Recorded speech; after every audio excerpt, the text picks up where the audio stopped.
So welcome everyone to this new video on SQL Server. My name is Shivam and today in this video we will understand how we can list users as well as permissions in SQL Server.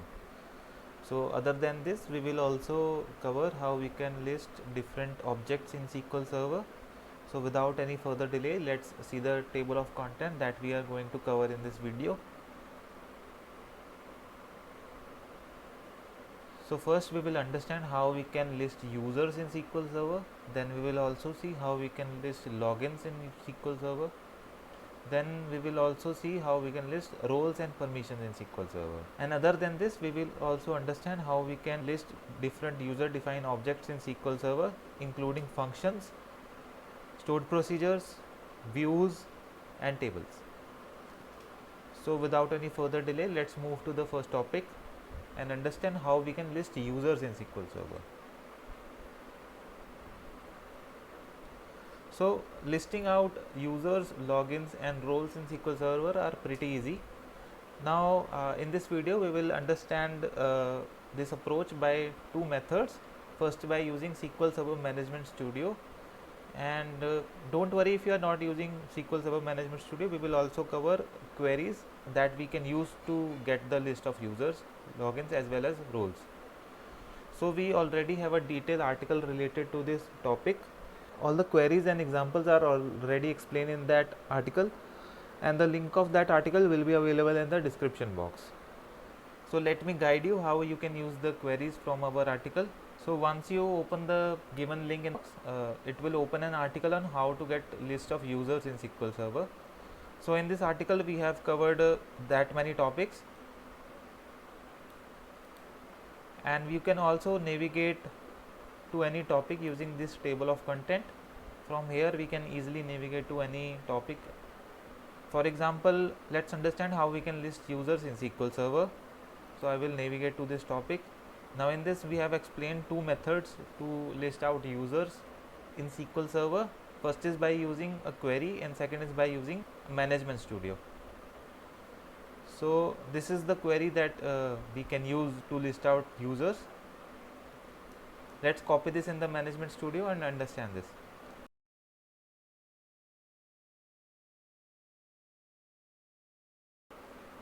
The first thing that we need to change here is the database name. We have to provide the database name for which we want to list the users. So here I am using SQL Server Guides database. So now let's understand how we are implementing this query. So in this query we are using a system view. Now name of this view is sys.database_principals, and from this view we are listing out three columns. First is the name, which represents our username. Second is the create date, which represents the date on which the user has been created. Third is the modify date, which represents the last modified date of the user.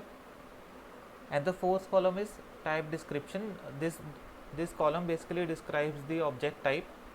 Now simply execute this query. So here you can see there are three users available in the SQL Server Guides database, out of which one is the Windows user and other remaining three are SQL users. Now if you are using SQL Server Management Studio, you don't need to execute this query. Simply use these GUI options in SQL Server Management Studio to view the users. For this we simply need to expand this database directory. Next, expand the database directory which you want. Now under this we have to expand the security directory, and here we have the users directory. If we simply expand this, you can see the list of users. Now let's move to the next topic. So our next topic is how we can list logins in SQL Server. So this thing is also there in the article. We will simply navigate how to get a list of logins in SQL Server,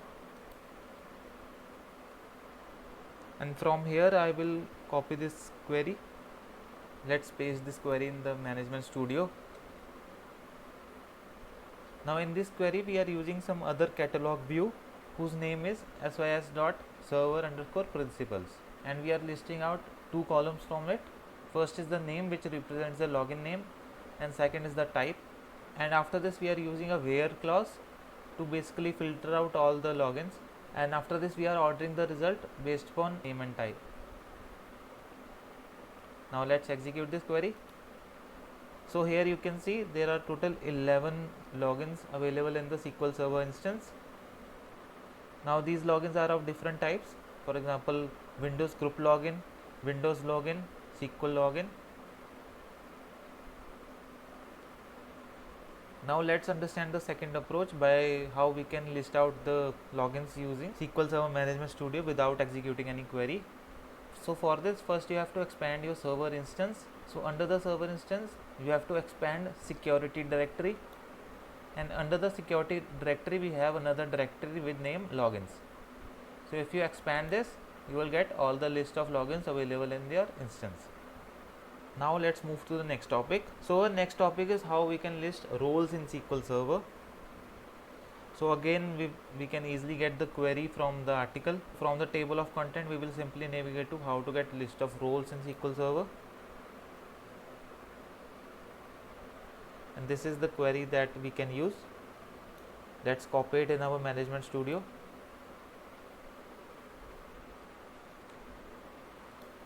Now in this query we are using another catalog view whose name is database principles, and we are listing out 3 columns from this view. The first one is the name, which represents the name of the login. Second is the create date, which represents the date on which the role has been created, and third is the modified date. And here we are using the where clause to filter out result based upon type. Now here R represents role, and in the end we are ordering the result based upon the name. So let's execute this query. So here you can see we got 10 rows and each row represents a role. Now let's understand how we can get the list using Management Studio without executing any query. So for this we simply have to navigate to the database. First we will expand the database that we want, and under the database we will expand the security directory, and under the security directory we have the directory with name roles. So if we expand this, now there are 2 types of role associated in SQL Server. First is the database role and second is the application role. So if we want to list out database roles, we have to expand this database roles directory. So here we got the database roles. If we want to list out application roles, then we have to expand this application roles directory, but currently I don't have any application roles. But this query will return all the different types of role, either database role or application role. So now let's move to the next topic, and our next topic is how we can list permissions in SQL Server. Now listing out all the permissions in SQL Server is pretty easy. For this implementation we will simply query this system function available in SQL Server whose name is this. Now this function simply returns all the set of permissions granted to a securable. So we simply need to query this function. Now for the implementation you can easily copy the query available in our article. So for this I will navigate to this topic, which is how to get list of permissions in SQL Server, and this is the query that we need to use. Let's copy it in our Management Studio.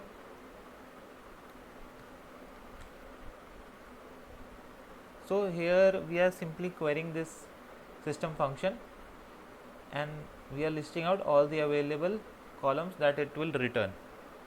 Let's click on execute. So here you can see it has listed out all the different types of permissions. This is the column. So for example, for a database we have a create table permission, create view permission, create procedure function. Now next let's understand how we can list out different objects available in SQL Server, like user defined functions, tables, views, stored procedures. So for this implementation I will navigate to the article and I will move to the topic, which is how to get list of user defined functions in SQL Server. Here we have already given this query, and I will just simply copy this query and paste it here.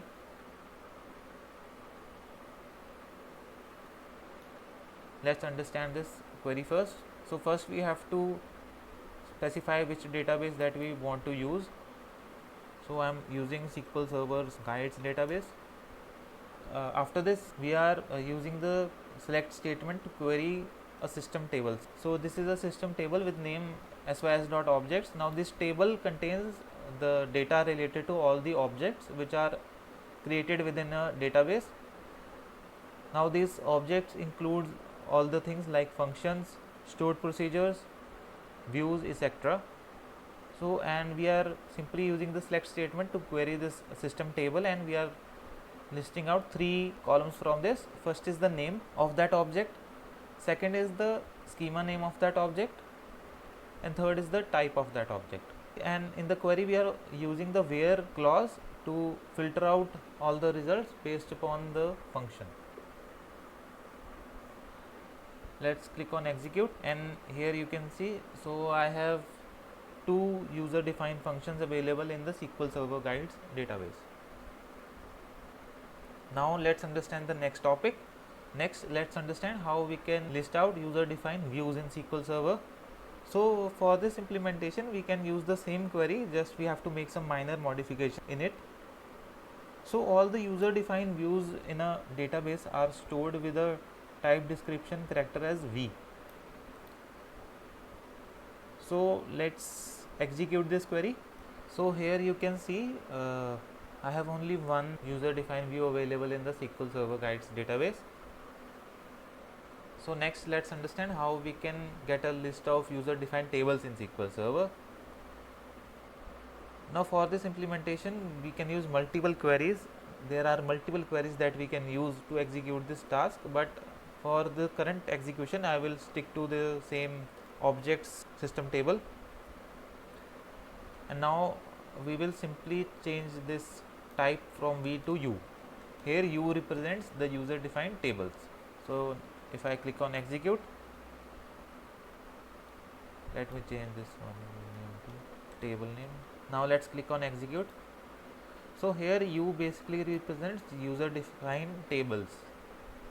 So we are listing out 3 columns from the object system table, and we are using the where clause to filter out all the objects where the type of the object is defined by u, and u is basically used for user defined tables.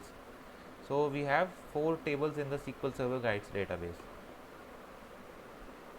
Now next, let's understand how we can list out store procedures in SQL Server. Again we can use multiple queries to get the result, but for this video we will stick to the same SYS objects system table. Now again I will use the same query and will make some modifications.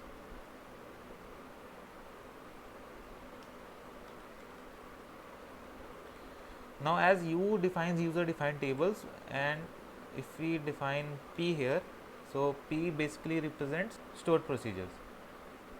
So again we are using the same sys.objects system table to select 3 columns from it. First is the name, second is the schema name, and third is the type. And we are using the where clause to filter out all the records based upon the type, where the type is defined by p, and p basically represents stored procedures. So let's execute this query. So here we got the list of all the stored procedures that are there in our SQL Server Guides database. So with this we have come to the end of this video. If you like this video, give it a big thumbs up and do subscribe to our YouTube channel for more stuff. Thank you.